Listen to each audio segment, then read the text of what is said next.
Jamie says, some days I'm a girl, some days I'm a guy, but I don't know how to tell my homophobic grandparents. Well, first think about the time that your grandparents have grown up in. Of course, they aren't able to grasp exactly what it is that means. Our number is 216-578-0903 if you'd like to join our conversation. Hi, thanks for taking my call.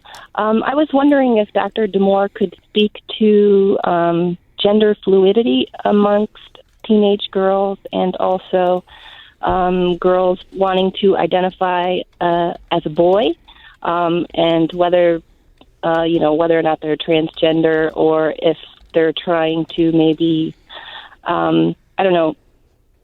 during puberty, maybe they're embarrassed or something about developing breasts and things like that. And it seems with my two teenage daughters and their peer group, among all of them, they've taken on male names as like their alter identity. Mm-hmm. Just wondering if you could speak to that a little bit. Lisa? Okay, so this is an interesting and fast-moving train in our culture. And I think that it's one of those moments that what it means to the teenagers and what it means to the adults may be two very, very different things. And I think that what's most important is that we focus on what it means to the teenagers and try to see it through their lens. And I think that there's a lot of different buckets that you could put what you're describing into. You know, there may be in that group girls who really do feel and have long felt themselves to be male and will go on to pursue that identity more assertively over time. There also may be girls who feel like they don't want to play that game, which is to say, you know what, I'm taking gender off the table here, and I'd rather you focus on my brains or my other things. But a girl, it seems like, can do that easier than a boy can do that. Yes. And to say that I'm acting as a different gender, or I feel that I am a different gender, or I am a different gender. Right. The 16-year-old model and daughter of Johnny Depp is featured in the Self-Evident Truths Project, a campaign aimed at photographing 10,000 people in the U.S. that identify as anything other than 100% straight.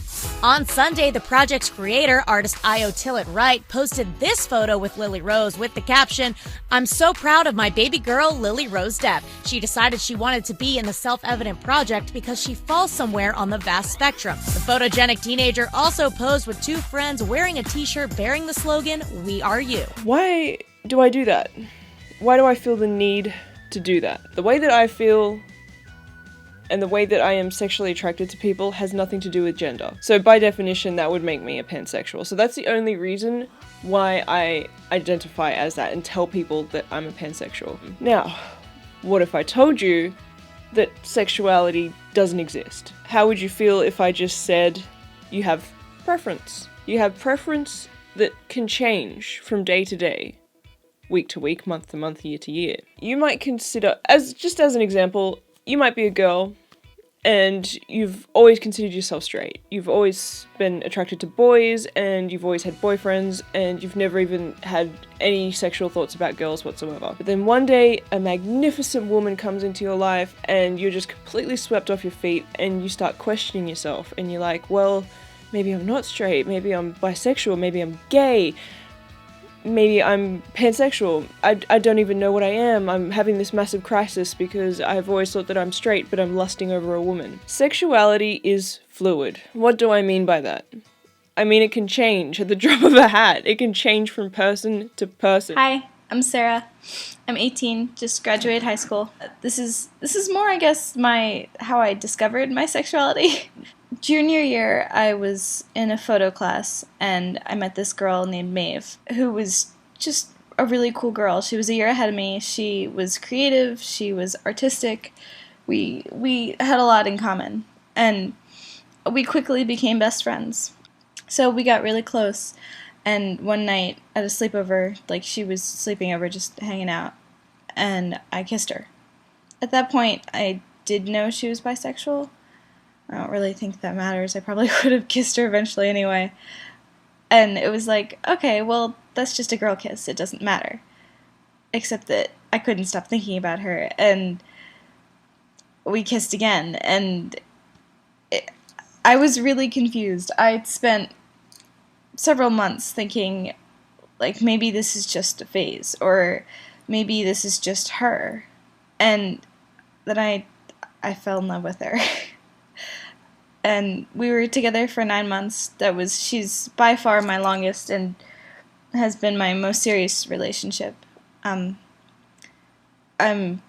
Since we broke up, like, I thought maybe still, even so, like, maybe it was just her, but there's other girls there that I find myself attracted to, so I'm pretty sure I'm bisexual. I've been attracted to guys. I've had plenty of boyfriends before her.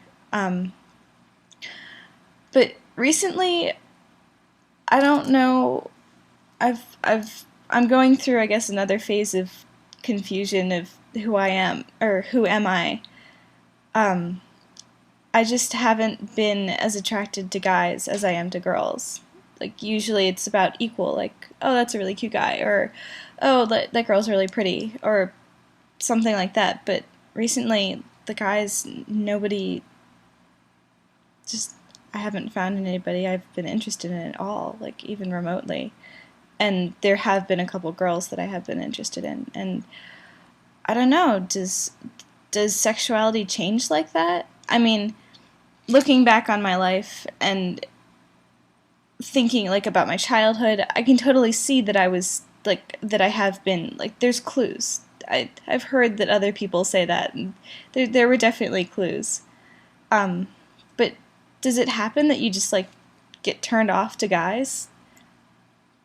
I don't know.